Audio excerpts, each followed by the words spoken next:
Maya Lin is known for her memorials, her architecture, her art.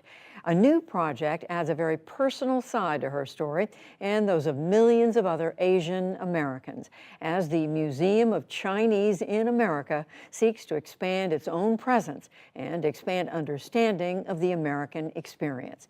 Jeffrey Brown reports for our Arts and Culture series, Canvas. So basically, it's a vertical landscape, and it'll start with stone at the base. In her New York studio, Maya Lin shows the design for a major new expansion of the Museum of Chinese in America. Is this the puzzle type? This is the puzzle. This is facade the that you're telling puzzle. me? Including a part of the facade patterned after a tangram puzzle. A tangram is an ancient 4,000-year-old Chinese puzzle that I played as a kid. Once constructed, the puzzle pieces, slightly pulled apart, will allow light in. The design may be playful, but the purpose of the museum itself, she says, couldn't be more important, especially now.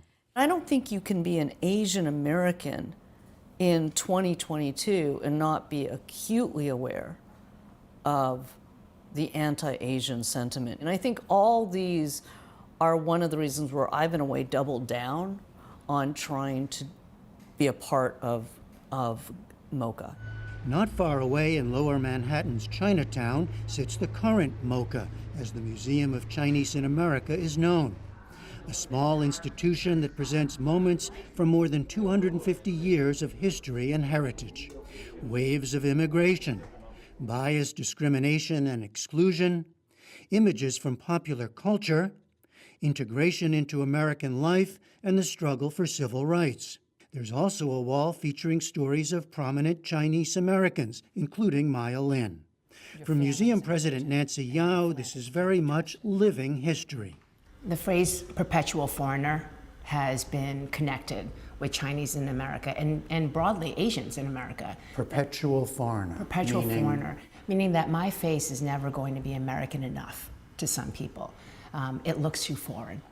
So we're constantly dealing with the pressure and the tension of being this perpetual foreigner and also being a monolith, not just Chinese Americans, but Asian Americans in this country, so that there's one. But in fact, if you think about the Chinese immigration patterns to this country, you could not find a more diverse group. An exhibition titled Responses addresses the current moment of a rise in violence against Asian Americans. It grounds the moment in 250 years of racism and discrimination. While again putting it in historical perspective. So what we're trying to do is make those markers in history for individuals to understand that this has been going on for a very long time. And it's going to take a bit more than just protests and collective voice. It's going to take rewriting textbooks. It's going to take getting into classrooms at a very early age. And not to say one group is better than the other, but to really encourage the broadening of the American narrative to be reflective of the true stories that existed. It's personal for Yao, who grew up in Queens riding the subway, but now avoids it after experiencing racist confrontations herself. It's also personal for Maya Lin. She grew up in what she calls the Seoul Chinese family in Athens, Ohio. Her parents came from China in the 1940s, and she didn't think much about it. But that would change dramatically in the moment she first came to public notice as the 21-year-old designer of the Vietnam Veterans Memorial. Though her creation would become honored and beloved, it faced early opposition, some of it virulent and focused on Lin herself. Some of that was around you being Asian American. Yeah, absolutely. The veterans were very careful to protect me from some of the letters that said, "How can you let a gook design this?" But I was so kind of naive that, at the very first press conference, someone said, "Well, don't you think it's ironic that this is a memorial for an Asian war and you're Asian?" And I looked and I went, that's irrelevant. I was just so sure that it was all about what you do and how you do it. Many years later, she says, designing this museum feels important. At an estimated cost of $118 million to be raised from government, foundations, and private donors, MoCA will feature historical exhibitions, contemporary art and culture, a performing arts space, and a genealogy center. You kind of want to share all those stories, teach those stories, but also celebrate how much we've helped contribute to and build our country. Because I'm an American. It's like people, I always think it's interesting because it's like, oh, I'm Chinese American. Well, I'm more like I'm American Chinese. I was born here, raised here. I'm an American. My cultural heritage, my parents brought a lot from China, but they also choose to come to America. And I think that's important. MoCA President Nancy Yao thinks the new genealogy center will be critical, even for her own family.